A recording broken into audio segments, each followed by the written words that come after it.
आप सबको बता देना चाहते हैं कि खेसारी लाल यादव जी और काजल राघवानी और मधु शर्मा जी का धमाकेदार मूवी आप सबके बीच में रिलीज होने जा रहा है, जो कि आप सबके बीच में अब रिलीज होगा यानी कि टीवी पे। आप सबको बता देना चाहते हैं कि कुछ दिन पहले से ही ये अभी भी सिनेमा हॉल में लगा है मूवी, जिस मूवी का नाम है दुल्हन वही जो पिया मन भावे, जो कि दर्शक बहुत पसंद कर रहे हैं। तो आप सबके बीच में ये टीवी पे आ रहा है, जो कि 7 फरवरी को दोपहर 1 बजे और शाम 7 बजे आप सबके बीच में इस चैनल पर रिलीज किया जाएगा, जिस चैनल का नाम है दुल्हन वही जो पिया मन भाए।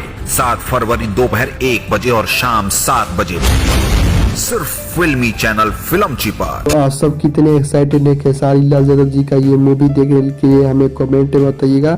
हम इस वीडियो को यहीं पर एंड करते हैं। तो आप सब 7 फरवरी को तैयार रहिएगा दोपहर में और शाम को 7 बजे।